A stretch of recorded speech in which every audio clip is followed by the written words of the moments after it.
Hello everyone, welcome to my channel. तो आज हम लोग देखेंगे एनसीईआरटी बुक क्लास 9 को, जिसमें आज हम लोग पढ़ेंगे भारत और समकालीन विश्व, और जिसमें आज का हमारा चैप्टर है 6 किसान और काश्तकार। चैप्टर का टॉपिक है किसान और काश्तकार।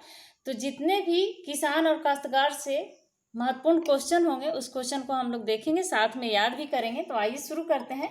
क्वेश्चन नंबर पहला है, अमेरिका में आए गेहूं की खेती में उछाल और बाद में पर्यावरणीय संकट से हम क्या सबक ले सकते हैं। जो अमेरिका में गेहूं की खेती में जो उछाल आया था और बाद में पर्यावरण का जो संकट आया था, पर्यावरणीय जो संकट आया था, तो उसे हम क्या सबक ले सकते हैं ताकि विपरीत परिस्थिति में और जो गेहूं की खेती में उछाल आया था उससे किस प्रकार से हम निपट सकते हैं।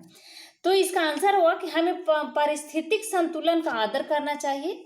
हमें वनों को अंधाधुंध काटकर अधिकतम भूमि पर कृषि नहीं करनी चाहिए। सूखे एवं उचित तापमान के लिए हमें पर्यावरण की सुरक्षा करनी चाहिए। यानी खेती के लालच में हम लोग अंधाधुंध पेड़ पौधों को काट देते हैं, जिसके चलते ग्लोबल वार्मिंग जैसा समस्याएं उत्पन्न हो जाती है।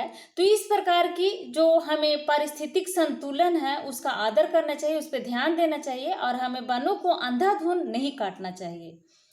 और कृषि उपज के लालच में हमें अधिकतम भूमि पर कृषि नहीं करना चाहिए, ताकि सूखे एवं उचित तापमान के लिए हमें पर्यावरण की सुरक्षा मिल सके।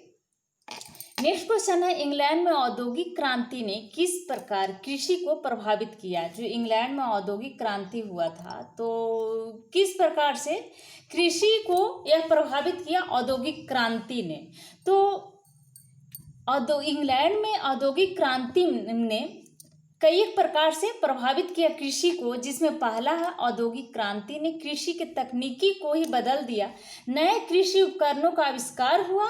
दूसरा है कि कृषि उत्पादन में बढ़ोतरी हुई। यानी इंग्लैंड में जो औद्योगिक क्रांति हुई थी, कृषि पर बहुत ही गहरा इसका असर पड़ा। औद्योगिक क्रांति ने कृषि के जो तकनीकी थी उसको बदल दिया। नए कृषि उपकरण का आविष्कार हुआ। दूसरा है कि कृषि उत्पादन में बढ़ोतरी हुई।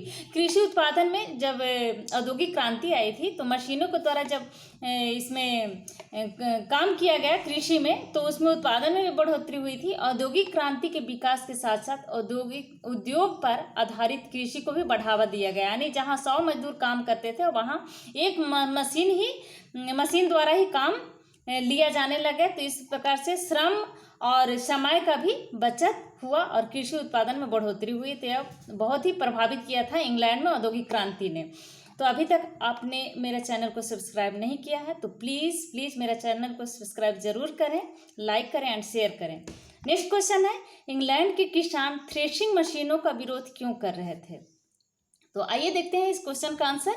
इंग्लैंड के किसान थ्रेशिंग मशीनों का विरोध करने का कई एक कारण था। इंग्लैंड के किसानों द्वारा थ्रेशिंग मशीन का विरोध करने का पहला कारण है, गरीब किसान समझते थे कि मशीनें उनकी जीविका को कम कर देगी। ऐसा उनका सोच था कि मशीन जब आएगी तो उनकी जीविका को कम कर देगी। इस प्रकार का उनका सोचना था गरीब किसान का। दूसरा है कि वे समझते थे कि बड़े किसान और जमींदार बड़ा बंदी आंदोलन और बढ़ावा देंगे। तीसरा है कि आम जनता कई हिस्सों में बंट गए और इन्हें अपने रोजगार के लिए संघर्ष करना पड़ रहा था। नेक्स्ट क्वेश्चन है, कैप्टन स्विंग कौन था। तो कैप्टन स्विंग एक काल्पनिक नाम था जो सर्वहारा वर्ग थ्रेशिंग मशीनों के विरोधियों का प्रतिनिधित्व करता था। कैप्टन स्विंग के नाम से डरावने पत्र लिखे जाते थे, जिसके द्वारा धनी या जमींदार लोगों को थ्रेशिंग मशीन के विरोध में धमकियां दी जाती थी। तो उसी को कैप्टन स्विंग कहा जाता था। तो कैप्टन स्विंग क्या है, एक काल्पनिक नाम है जो सर्वहारा वर्ग थ्रेशिंग मशीनों के विरोधियों का प्रतिनिधित्व करता था और उनको धमकी दिया जाता था उन पत्र लिख करके इसके नाम से। नेक्स्ट क्वेश्चन है, किन कारणों से इंग्लैंड में कृषि उत्पादों की मांग बढ़ गई थी। क्या कारण था कि कृषि उत्पादों की मांग बढ़ गई थी इंग्लैंड में। तो इंग्लैंड में कृषि उत्पादों की मांग बढ़ने का 3 कारण थे। पहला है कई कारण थे। तो हम सबसे पहले जानते हैं पहला कारण बढ़ती जनसंख्या। बढ़ती जनसंख्या के कारण भी कृषि उत्पादन की मांग बढ़ रही थी।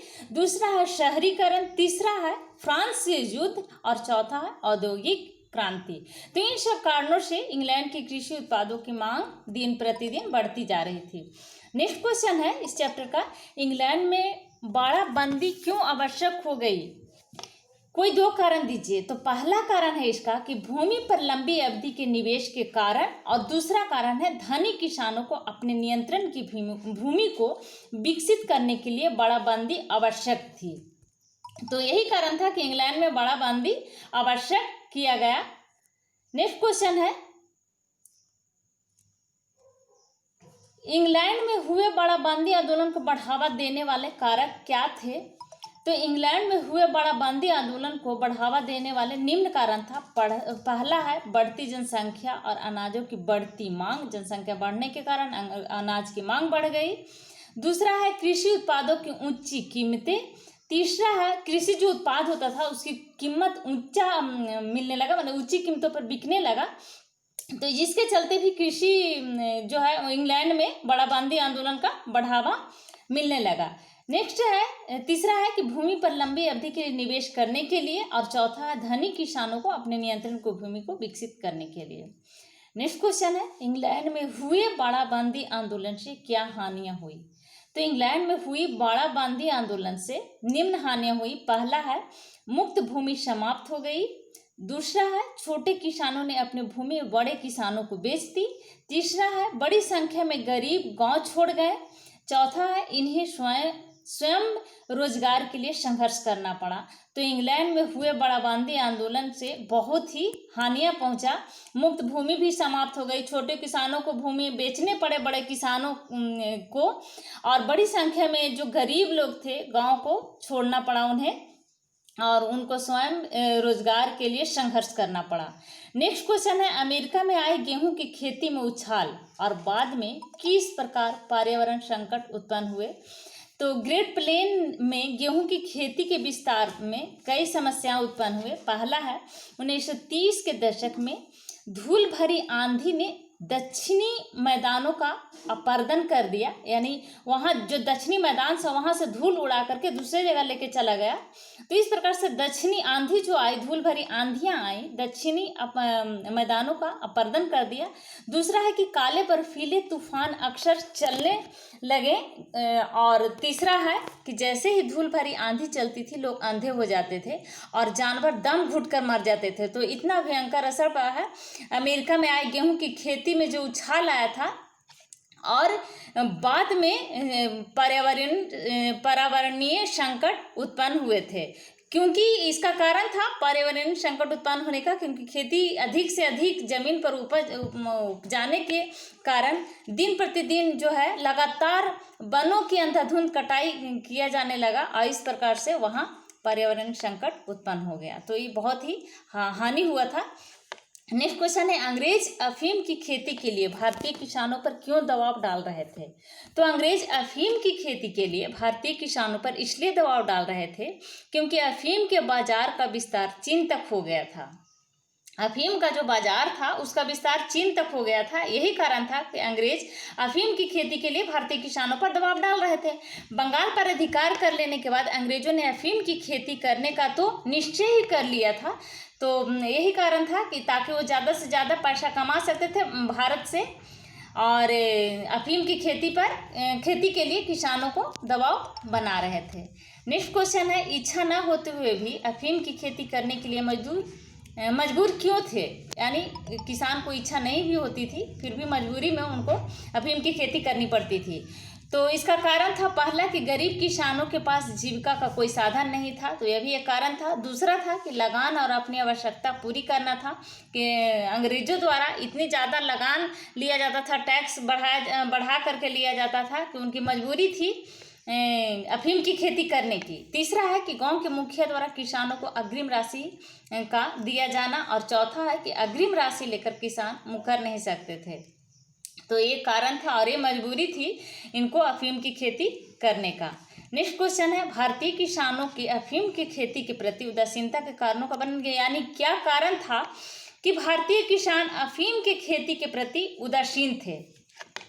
तो इसको कई कारण थे। पहला है कि फसल अच्छी भूमि पर पैदा की जाती थी जो गांव के समीप तथा उपजाऊ होती थी। इस भूमि में वे दालें पैदा करते थे। अब वे अफीम पैदा करने लगे और दालें घटिया भूमि पर पैदा करने लगे, जिससे उन्हें परेशानी होने लगी। दूसरा है कि बहुत से किसानों के पास भूमि नहीं था। अच्छी भूमि के लिए उन्हें अधिक लगान देना पड़ता था। और तीसरा है कि अफीम की खेती एक कठिन प्रक्रिया है, इसमें अधिक परिश्रम की आवश्यकता पड़ती थी। इससे किसान अन्य फसलों की खेती पर पूरा ध्यान नहीं दे पाते थे। और चौथा है कि ब्रिटिश अफीम उत्पादकों को बहुत कम मूल्य देती थी, जिससे किसानों को घाटा होता था और किसानों को मजबूरी में कम मूल्यों पर अफीम को बेचना पड़ता था। तो भारतीय किसानों में यही कारण था कि अफीम की खेती के प्रति उदासीनता थी।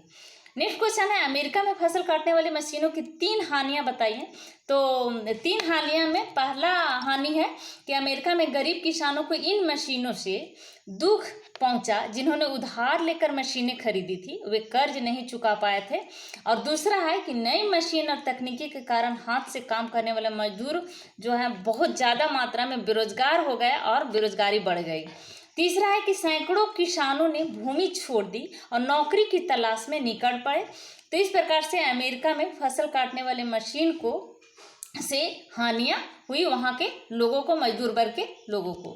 नेक्स्ट क्वेश्चन है कि अमेरिका में फसल काटने वाली मशीन के 3 लाभ बताइए। क्या लाभ हुआ मशीन से, फसल काटने वाले मशीन से? तो पहला है कि गेहूं उत्पादन में बृहद विस्तार हो गया, बहुत ज़्यादा गेहूं का उत्पादन होने लग गया। दूसरा है कि फसल पकने के कुछ ही समय बाद फसल काट ली जाती थी। मशीन का जब आविष्कार हो गया, मशीन आ गई, तो फसल काटने में समय नहीं लगता था और तुरंत ही फसल काट ली जाती थी जब फसल पक जाता था। तो तीसरा है कि यह मशीन एक दिन में 16 श्रमिकों के बराबर फसल काट सकता था, यानी 16 श्रमिक के बराबर एक दिन में एक मशीन फसल काटता था। तो इस प्रकार से श्रम और समय दोनों को बचत हुआ मशीनों से।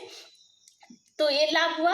चौथा लाभ हुआ कि इस मशीनों के कारण समय और श्रम की बहुत बचत होती थी। तो ये था अमेरिका के फसल काटने वाले मशीनों के लाभ। तो ये थे हमारे इस चैप्टर से महत्वपूर्ण क्वेश्चन जिसको हमने देखा। हमें आशा है कि इस वीडियो को आप 2 से 3 बार देखेंगे तो क्वेश्चन जरूर याद हो जाएगा और कभी नहीं भूल पाएंगे। Thank you. वीडियो सब्सक्राइब करना ना भूलें। प्लीज़ वीडियो सब्सक्राइब जरूर करें, लाइक करें एंड शेयर करें।